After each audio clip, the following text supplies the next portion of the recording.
One says, give me 100, friend. I shall then become twice rich as you. Other replies, if you give me 10, तो condition ये हो जाएगी, कहने की बात है दो पर्सन आपस में बात कर रहे हैं, एक ए है और एक बी है। अब वो कह रहे तुम मुझे इतना दोगे तो मेरे पास इतना हो जाएगा, तुम मुझे इतना दोगे तो मेरे पास इतना हो जाएगा, ठीक है ना। और निकालना है कि दोनों के पास कितना अमाउंट है। भाई ए के पास ₹X है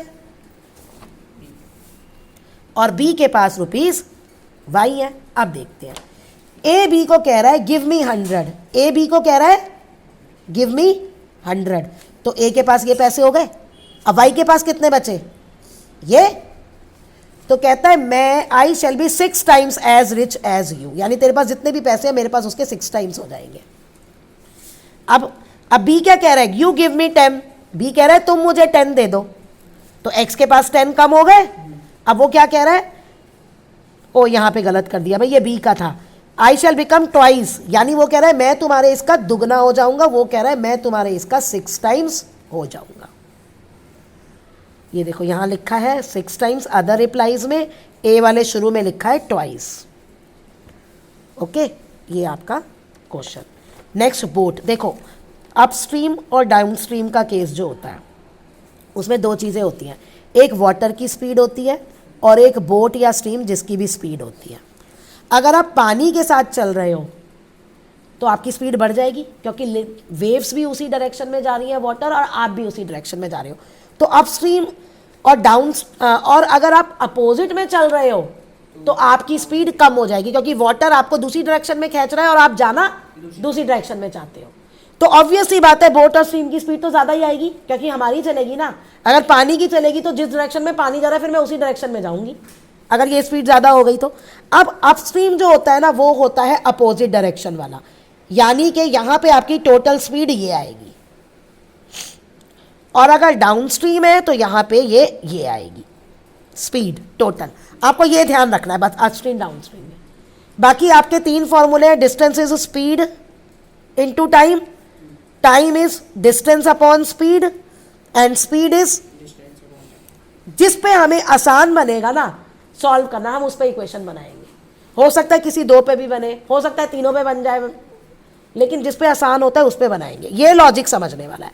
अब कहता है बोट गोज 12 स्ट्रीम, 12 में डिस्टेंस ट्रेवल किया उसने, अपस्ट्रीम में ट्रेवल किया 12, डाउनस्ट्रीम में ट्रेवल किया 40, 8 घंटे में टाइम दिया। तो हम इक्वेशन चलिए पहली बनाते हैं।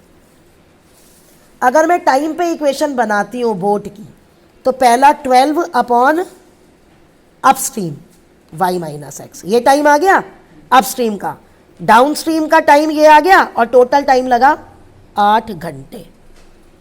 ये बनाई है मैंने इक्वेशन, किस पे बनाई है, टाइम पे। चलिए अब अगर मैं डिस्टेंस पे बनाऊं,